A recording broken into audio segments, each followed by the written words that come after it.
લોકમત ન્યૂઝમાં આપનું સ્વાગત છે। ડ્રગ્સ મુક્ત કેમ્પસ અભિયાન અંતર્ગત દ્વારા કાર્યક્રમનું આયોજન કરવામાં આવ્યું। વ્યસનથી સૌ હેઠા રહેજો સમજીને નર નાર જીવન આપણું સોના જેવું જાગ્યા ત્યારથી સવાર। આજરોજ દ્વારા ડ્રગ્સ મુક્ત કેમ્પસ અભિયાન અંતર્ગત ફેકલ્ટી ખાતે કાર્યક્રમ આયોજિત કરવામાં આવ્યો હતો, જેમાં મોટી સંખ્યામાં વિદ્યાર્થીઓ આ કાર્યક્રમમાં જોડાયા હતા। કાર્યક્રમમાં ગુજરાત પ્રદેશ કોંગ્રેસ સમિતિના કારોબારી પ્રમુખ ઇન્દ્રવિજયસિંહ ગોહિલ, પ્રદેશના પ્રમુખ નરેન્દ્રભાઈ સોલંકી, વડોદરા શહેર કોંગ્રેસ સમિતિના પ્રમુખ ઋત્વિજ જોશી ના વિરોધ પક્ષના નેતા ચંદ્રકાંત શ્રીવાસ્તવ, કાઉન્સિલર અમીબેન રાવત, કાઉન્સિલર જહા ભરવાડ, વડોદરા શહેર પ્રમુખ અમર વાઘેલા તેમજ કોંગ્રેસ તથાના અન્ય આગેવાનો કાર્યક્રમમાં જોડાયા હતા અને ડ્રગ્સ મુક્ત અભિયાન અંતર્ગત ચર્ચા કરવામાં આવી હતી તથા વિદ્યાર્થીઓને ડ્રગ્સથી દૂર રહેવાની અપીલ કરાઈ હતી। શહેર કોંગ્રેસ પ્રમુખે લોકોને પણ અપીલ કરી હતી કે તમારા આસપાસમાં પણ કોઈ આવી પ્રવૃત્તિ થતી જણાય તો તેની કોંગ્રેસને જાણ કરો।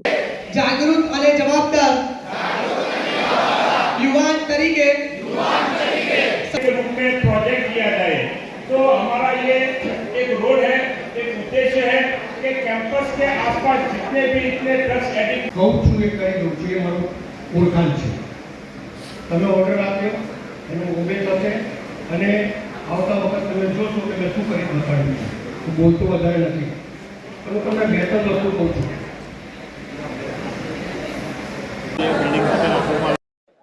कांग्रेस पार्टी विद्यार्थी द्वारा गुजरात राज्य में आ ड्रग्स विरोधी अभियान એટલે કે ડ્રગ્સ મુક્ત અભિયાન શરૂ કરવામાં આવ્યું છે, જેના ભાગરૂપે વડોદરાની એમએસ યુનિવર્સિટીના કોમર્સ ફેકલ્ટીના જે બીબીએનું અહીંયા ઓડિટોરિયમ છે ત્યાં એનએસયુઆઈનો આ કાર્યક્રમ રાખવામાં આવ્યો હતો, જેમાં ગુજરાત પ્રદેશ કોંગ્રેસના કાર્યકારી પ્રમુખ ઇન્દ્રસિંહ ગોહિલ, ગુજરાત એનએસયુઆઈ પ્રમુખ નરેન્દ્રસિંહ સોલંકી અને અમે તમામ વડોદરાના કોંગ્રેસના આગેવાનો અને મોટી સંખ્યામાં આપણે જોયું કે અહીંયા યુનિવર્સિટીના વિદ્યાર્થીઓને ઉપસ્થિત રહ્યા। સૌએ અહીંયા પ્રતિજ્ઞાથી સંકલ્પ લીધો છે, કારણ કે જે રીતે ગુજરાત રાજ્યમાં એક તમે જુઓ કે ડ્રગ્સનું સેવન અને ડ્રગ્સનો કારોબાર દિવસે દિવસે વધતો જાય છે।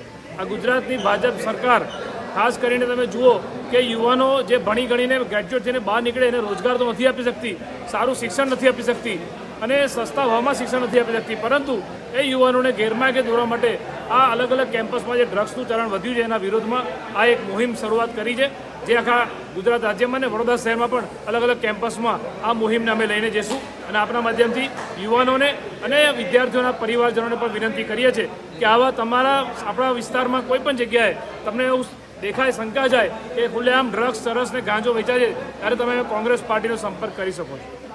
સમગ્ર ગુજરાત રાજ્યમાં આજે ડ્રગ્સના નશામાં યુવાનોની જિંદગી બરબાદ થઈ ચૂકી છે। જુદા જુદા પ્રકારના ડ્રગ્સ માફિયાઓ માટે માર્કેટ શબ્દ આ યુવા પેઢી માટે વાપરવામાં આવે છે। જુદા જુદા પ્રકારના ડ્રગ્સ આજે ગુજરાતના તમામ કેમ્પસોમાં ખુલ્લેઆમ વેચાય છે। આપણી આવનારી પેઢી બરબાદી તરફ આગળ વધી રહી છે, ત્યારે આ કેમ્પસોને ડ્રગ્સ મુક્ત કરાવવા માટે એનએસયુઆઈએ એક રાજ્યવ્યાપી આંદોલનની શરૂઆત કરી છે। તમામ કેમ્પસોમાં જઈને વિદ્યાર્થીઓને ડ્રગ્સની સામે લડાઈ લડવા માટે શપથ દેવડાવવામાં આવે છે। ગુજરાત રાજ્યની અંદર જો તપાસ કરવા જઈએ તો રિહેબિલિટેશન સેન્ટરમાં જવાવાળા યુવક યુવતીઓની સંખ્યા દિવસે ને દિવસે વધી રહી છે। ગુજરાત રાજ્યમાં આજે 30 લાખથી વધારે સ્ટુડન્ટ્સ ડ્રગ્સ એડિક્ટ બન્યા છે, ત્યારે ગુજરાતની આ પેઢીને ખતમ થતી અટકાવવા માટે, બરબાદ થતી અટકાવવા માટે ગુજરાત રાજ્યના એનએસયુઆઈના માધ્યમથી ગુજરાત રાજ્યના યુવાનોને જાગૃત રહીને એક લડાઈ લડવાનો આહવાન કરવા માટે આવે છે। ડ્રગ્સની રેલમ છેલ જે આખા ગુજરાતમાં વધી રહી છે, તેના વિરોધમાં એનએસયુઆઈનો કેમ્પસ ડ્રગ્સ મુક્ત કેમ્પસનો જે મુહિમ છે તે આજે બીબીએ ફેકલ્ટી ખાતે થઈ છે। એમાં કાર્યક્રમમાં 500થી વધારે વિદ્યાર્થીઓ આજે જોડાયા છે અને સાથે સાથે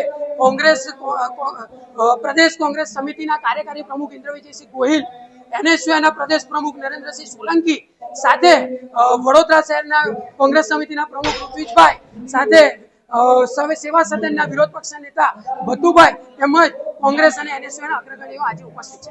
સાથે આજે પ્રતિજ્ઞા લઈને અમે આજે આહવાન કરીશું કે જે કેમ્પસમાં જે ડ્રગ્સનો પહેરવાન છે તે વધી રહ્યો છે તેને કઈ રીતે રોકી શકાય, યુવાઓને કઈ રીતે બચાવી શકાય, તેના અગેન્સ્ટમાં આ તો કાર્યક્રમ કરવામાં આવ્યો હતો અને તેના લઈને જ આજે સૌ